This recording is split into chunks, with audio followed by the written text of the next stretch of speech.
24/7, 365. The fantasy season never dies. Welcome to Every Day is Draft Day. Presented by Champions Round. Good afternoon, everyone. Welcome to the latest edition of Every Day is Draft Day, Hot Takes and Pancakes. I'm your host, as always, Dan Turner. Joining me today, Jeff Haseley. What's up, Jeff? Not much, Dan. Happy Friday. Happy to be talking about some hot takes here once again. It looks like it's just us this week. It's just us this week. We thought we were going in the right direction, and it's back to just us. But that's okay. That's all right. We're going to have a good show regardless. So let's have some hot takes. Yes. Let's just jump right in. You said you had some really good takes today, so we're going to start with you with your first one. All right. Yeah, jumping in. So my first hot take is Michael Pittman is going to be a top 10 wide receiver. And just a couple bit of tidbits and stats and information I'm going to throw out to you here. Okay. Number one, he is a red zone monster, right? He's like 6'4", 220 pounds. Mm-hmm. And guess who was also that height and weight in Matt Ryan's career? None other than Julio Jones, right? So I mean, he's had success with big receivers in the past, and Pittman is definitely that. And according to Matt Harmon's reception perception, mm-hmm. Michael Pittman was 96th, and it was in the 96th percentile against press coverage. Which if you understand stats and wide receiver stats, press coverage is something that most receivers struggle with. He had a 42% team target rate inside the 10. Only Cooper Kupp and Mark Andrews had higher than him. I already mentioned Matt Ryan. I think that's an upgrade for him over Carson Wentz. Ryan is a touchdown thrower. He's had 20 touchdown passes every year since 2009. He even had 30-something touchdown passes 3 times. So that's in his favor. Defenses are going to be worried about Jonathan Taylor as well, which is going to allow him to get open. And, no disrespect for Paris Campbell and rookie Alec Pierce. I actually like Alec Pierce, but me too. They're not the alpha type that Pittman is. Mm-hmm. So I can really see Pittman racking up those targets in a Matt Ryan passing offense when they need to, right? I mean, we know it's a run heavy, but a Matt Ryan passing offense when they need to, Pittman's that guy. So yeah, I can totally see top 10 for him. So where in the top 10 would you have him? Would you have him like 5 through 10? Yeah, I would. I don't think he's top 5, because that's hard to crack. But right. I do think that he could be. I mean, he was 16th last year. He was. Yes. Yeah. So I mean, a slight upgrade, and I think we're talking at least top 12. Mm-hmm. And it was only 20 points out of the top 10 last year. Right. And, for him only to have 6 touchdowns with a 42% team target share inside the 10, a lot of that is probably because of Jonathan Taylor, getting the touchdown scores, right? But with Matt Ryan at quarterback, it could be a little bit different story. So a little bit of touchdown regression in the positive way here for Pittman, I think would elevate him into top 10 status. We need to find a better term than regress to the positive. It sounds like an oxymoron. We really do. Yeah, it's like a general society. There has to be a better way to say that. I'd agree. I think that he has a really good chance of cracking that top 10. I think Matt Ryan is a slight upgrade over what Carson Wentz was at quarterback. I think that most teams now are going to be focused on stopping Jonathan Taylor, which should help out Pittman. And I think that especially on the goal line, like you said, the goal line was a perfect example. They're going to be loading the box on the goal line, and that should leave Pittman some good one-on-one opportunities to score some more touchdowns. So, it was only 20 points out of the top 10 last year. So, with a couple more catches and 1 or 2 more touchdowns, and he'd be right there. And I think there's some regression coming for some of the people that were in the top 10 last year that probably won't be this year. I don't think DK Metcalf is going to be a top 10 guy. I don't think Tyreek Hill is going to be a top 10 guy. Diontae Johnson. Right, exactly. So it's getting Tyler Lockett. I mean, those guys are going to go down some. So I think I think it's a good chance. I think that I probably say he has a really good shot of being a wide receiver 1, so top 12. I think that's a much better, safer bet. But I wouldn't go, I wouldn't dismiss, top 10 a possibility out of hand. I think that's a good chance of that. All right, so my take now, and this is something we were talking about a little bit in our group chat earlier today, and the concerns of the Miami Dolphins wide receiver room. So I think that Tyreek Hill finishes outside wide receiver 1 for the season. So outside of the top 12. Right. I don't think he's a top 12 guy anymore. I think that a lot of people are, attaching the name and not really understanding, the quarterback situation. I know everyone wants to dump on Tua, and even if he improves, I'm not saying he can't improve. I mean, if people are assuming Jalen Waddle and Tyreek Hill are going to be like these massive fantasy stars, I don't think that Tua is capable of producing the kind of numbers necessary to get them both to where people, I think, want them both to be. I think that it's a lot of what's going on with Tyreek Hill in these evaluations. It's the Tyreek Hill that Patrick Mahomes is throwing to, not Tua. So I think that he'll still be a good receiver. Obviously, he's still a really good NFL receiver. I just think in terms of fantasy, he's not the first round lock guy he was obviously in Kansas City. I think that both Waddle and Hill take a little bit of a bump sharing with each other because of Tua and Gesicki there as well. I mean, he'll garner some targets as well, and Cedric Wilson.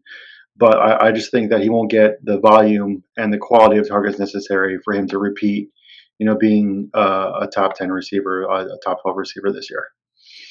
I agree 100% with you on that. And I wish that Joey was here to join us to give us the other side, because I would just refute that all day long. I mean, look, Tua Tagovailoa is not Patrick Mahomes. He isn't, right? He's not. And looking back at Tyreek Hill, even with Mahomes, the reason why he was so elite was because of his touchdowns and his long touchdowns, the air yards that came with them.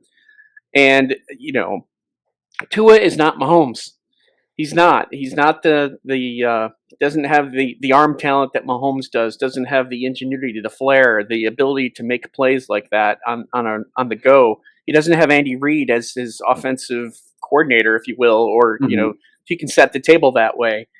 Yeah, I don't see Hill coming anywhere close to where he was with Kansas City. I think outside of the top 12 is definitely possible, and I am on board with that. I mean, you've got a completely different situation, a different offense, a different quarterback, a different-handed quarterback too. He's left-handed. Who knows how that's going to go.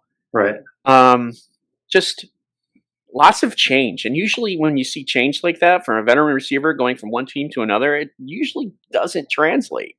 So I'm with you on that one. I think it's enough for me to kind of stay away from Tyreek Hill at his ADP, because you're trying to you're talking yourself into Tyreek Hill being the Tyreek Hill that he was with the Chiefs, and I just don't see him doing that. Mm-hmm. Yeah, well, if you think about last year, Tua had 388 pass attempts, and 250 of them went to Waddle and Gesicki. So Hill had 170 attempts or targets by himself. So I don't think he's going to get that kind of volume with Tua, with those other two guys there. I mean, someone of them or all of them have to take a downgrade somewhere. They can't all. I don't think he can support all three of them, like a lot of people maybe assume. And this isn't to say that he's not going to be a good quarterback. I'm not saying he's not going to be a good quarterback. I'm just saying he isn't, like you said, he isn't going to be able to be Patrick Mahomes in that offense, especially with all, like the 17,000 running backs they have. They're going to want to run the ball as well. Chase Edmonds is going to get some targets out of the backfield as well too. So I mean, they signed him for that reason. So I just don't see the target volume necessary for him to get there. The one area that I could see Tyreek Hill doing well at is these slant routes, because Tua throws a really nice ball over the middle, and he's accurate in that regard. And that is where Hill can completely catch the ball and run with it. But defenses will understand that. They'll key on him. There is no Travis Kelce in this team, to kind of take away from, for defenses to target. Mm-hmm. So Yeah, I'm not on board with Tyreek Hill coming close to what he had in his years with the Chiefs. Right. And then the thing about like the whole slant thing, I completely agree with. Tyreek Hill can take a slant and take it to the house, but can Hmm. he stand up to the hits he's going to take with that too? Because he's not going to be able to take every single slant to the house. It's going to be sometimes where he takes, a slant and then gets leveled by a linebacker or a safety even. And can he, that wasn't really his game in Kansas City. That was more like going deep and just outrunning everybody. So he's going to be able to, take on the additional punishment he's going to need to receive in Miami and still perform that way. So that's a question I have that I think not a lot of people are talking about. Obviously, he can outrun everyone in the league. He's the fastest guy in the league. But there's going to be some times where he's going to get caught. And, going over the middle is not like the safest place for any receiver. And to have him be like the way he'll be used in Miami like that, I just worry about his durability sometimes. Yep. Well said. Thank you. Your next one, sir. All right, so I went with a wide receiver and Michael Pittman as someone to watch entering Okay. the top 10. Here's someone who's going to fall out of the top 10 and possibly even the top 15. So Ooh. my take here is that, and I mentioned him earlier, I don't know if you caught that, but Diontae Johnson will fall out of the top 15 in 2022.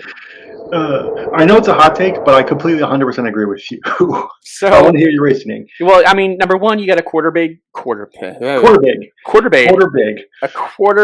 downgrade. And chances are his touchdown totals are going to drop. He had 8 last year. Does this mean that Mitchell Trubisky or Kenny Pickett is going to have 22, 25 touchdowns? I don't know. Probably not. He's a low yards per catch type of receiver as it is, so he doesn't get a lot of yards. The yardage totals are very low in terms of how many catches he had. 107 catches, and I don't know exactly how many receiving yards, but it's not as much as you would think for 100 catches. His average depth of target 1,100. Thank you, 1,100. I knew it was like less than 12, but I didn't want to go that far. But his average depth of target is 8.2. That's like not good. And he's That's not good. He's not being used as a downfield receiver. He's just not. And we've seen that also too in his air yards, also very low. So I mean, he doesn't have that going for him. In my opinion, he's not necessarily worth the ADP price. I mean, I'd rather have guys like T. Higgins, Michael Pittman, who I just mentioned, A.J. Brown, maybe even DJ Moore.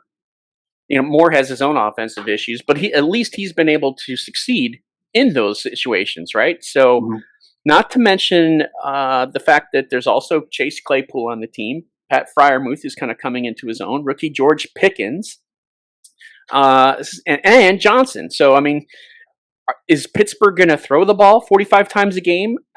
I don't know. I don't think so. I mean, we have to also think about their offense struggling. They're going to punt the ball a lot too. If they don't have the quarterback play, that's just going to be trouble. So yeah, Diontae Johnson. I'm sorry. I like the guy. I like the talent. He's kind of electric when he has the opportunity to make plays. He makes a lot of them, but he's just not that downfield guy. And I think you need to be a downfield guy and be able to score to make that top 10 list. Otherwise, you're just a 8-yard catch guy. So yeah. Johnson for me, out of the top 15. Get out. You're out. You're out. I know that that's a hot take because a lot of people like Diontae Johnson, but I personally agree. I mean, like you said, he had 107 receptions, but it took 170 targets to get there. And I just, with drafting George Pickens and drafting Calvin Austin and having Chase Claypool and Najee Harris, and I just don't see, whether it's Trubisky or it's Pickett, I just don't see him getting that kind of volume, similar to Hill, that kind of volume again. Yeah, I think, like you said, like his depth of target is a real big concern. I think that a lot of it was, catching and then running. I don't know if the quarterbacks that he has there now are going to be, able to put him in those situations, or whether that he's going to be their favorite target, because he was Big Ben's favorite target clearly last year. Is that going to be the same for Mitch or Kenny?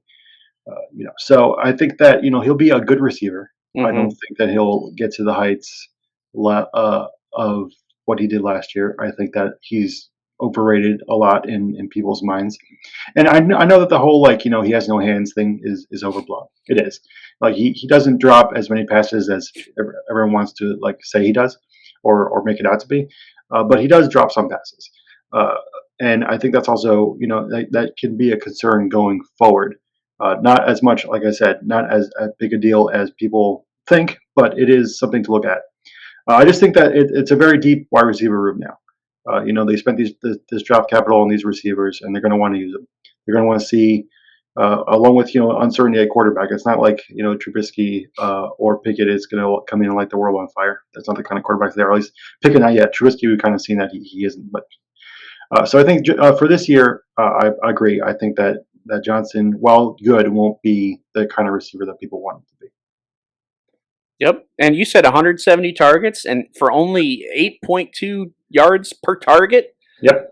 For him to only have 107 receptions, I mean, usually when the number gets lower, right, for yards per target, your reception total percentage is higher, right? Yeah. I mean, we see that all the time with running backs. Running backs they tend to have a higher reception percentage because their yards per catch or their yards per target is much lower. And for him to have only 107 catches on 170 targets of those, such small, short yardage, intermediate range type of throws, that's, I don't know.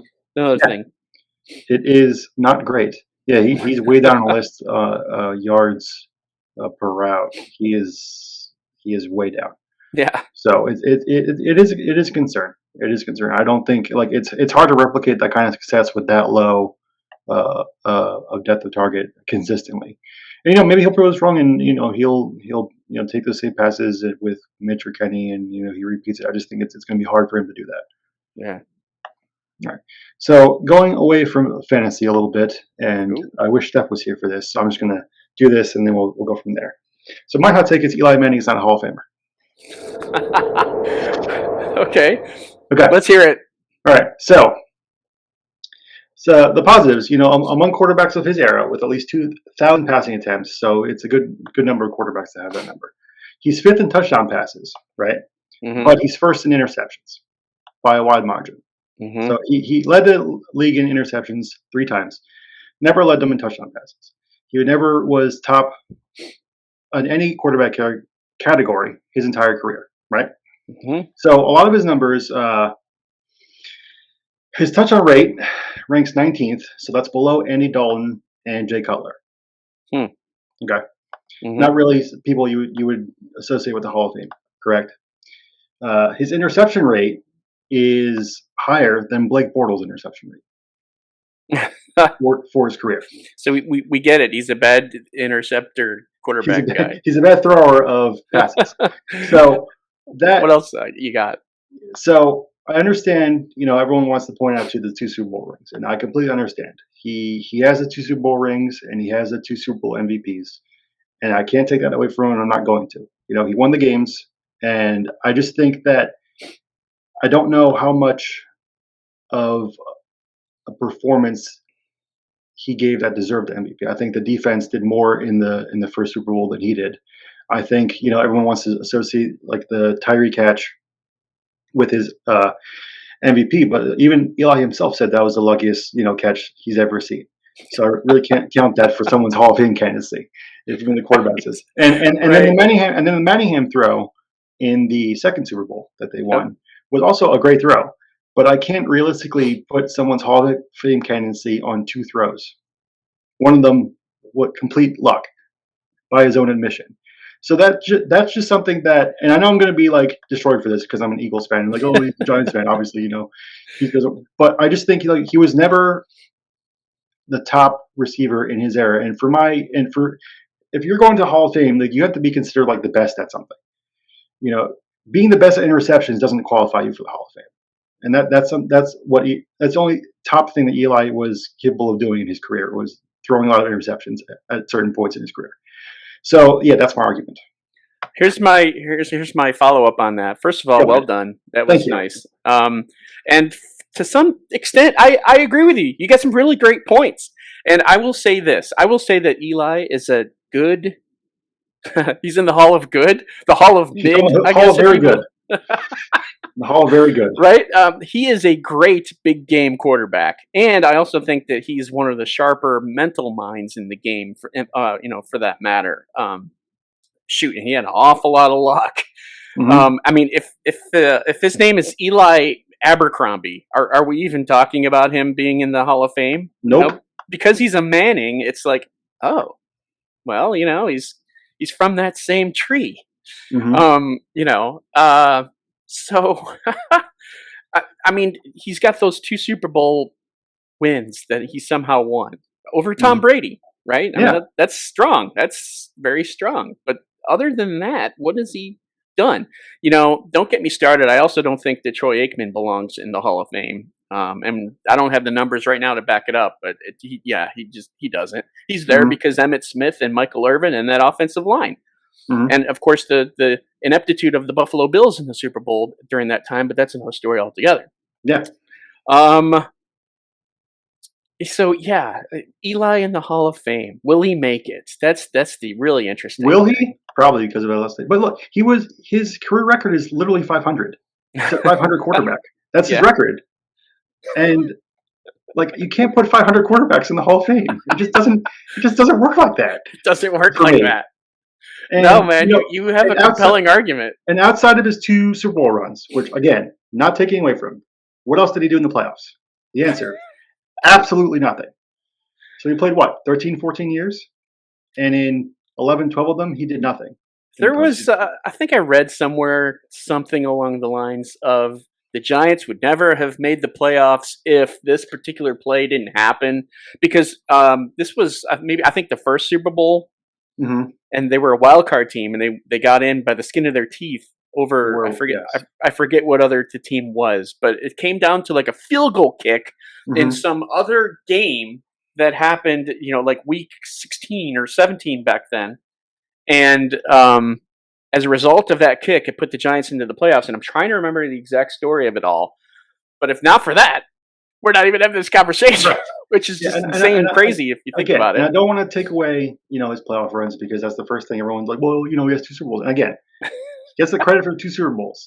He never won a game. He was a 500 quarterback. A literally 500 quarterback. And in 16 years, he missed the playoffs 14 times. Oh, wow. That's just not a Hall of Fame quarterback. It just isn't. That's not a Hall of Fame quarterback. Heck, you could probably get better numbers out of Phillip Rivers. Yeah, I think Phillip Rivers does have talent. I mean, but he doesn't have the ring. That's the thing. That's what the whole argument comes down to is the rings. Because every other stat screams not a Hall of Famer. I'm with you, man. I like it. I think we hit that pretty well. You came with your info and you delivered. So he has 60% completion percentage in his career. That's I would love to hear. Oh man, if only she were here, right? If Steph were here and she could, kind of give you a little bit of an argument, I'd kind of love to hear her go. Next time she comes on the show, I'll say all the same things. I have this all written down. I can come back with the same stats. The stats are going to change. The stats are going to change. The argument isn't going to change. I'll be right here. She knows where I am. That's right. She missed out. She did. Maybe she's listening right now and she's arguing. So. She's probably screaming at me in her car somewhere. Yes. Saying how wrong I am. All right. So with that'll do it for this episode of Hot Takes and Pancakes. Hopefully you all had a good time listening to us argue about fantasy and Eli Manning's Hall of Fame candidacy. Be sure to check out all the fun stuff we're doing at the Champions Round app. We're doing our paid version of Daily Dozen that just went live. So check out that, win some money. Look at our research articles. A lot of us are doing a ton of good articles of good fantasy information for you. Check us out on Twitter, TikTok, Instagram. A lot of fun prizes to go to, a lot of fun polls to get involved in. And anything you want to add, Jeff? Just that, if you follow Champions Round, chances are you're going to run into something that's going to be a giveaway. And we're not just talking about small giveaways. We're talking about like jerseys that are autographed and money. Yeah. So everyone likes money. Play the Daily Dozen, get used to it, understand how it works. Even though we're in like baseball season and golf season right now, there's still some fun things to do, but understand how it works, because when that sucker drops in football, or actually, it is dropped. When football comes around, that thing is going to be hot. It's gonna be hot. It's gonna be hot. Yes. Just do what I do with baseball and just take the under on everything. I can't do much worse than I'm doing right now anyway. So definitely check this out. Love it. All right, everyone have a great weekend. Hope you have good weather wherever you are, and we'll see you again next week.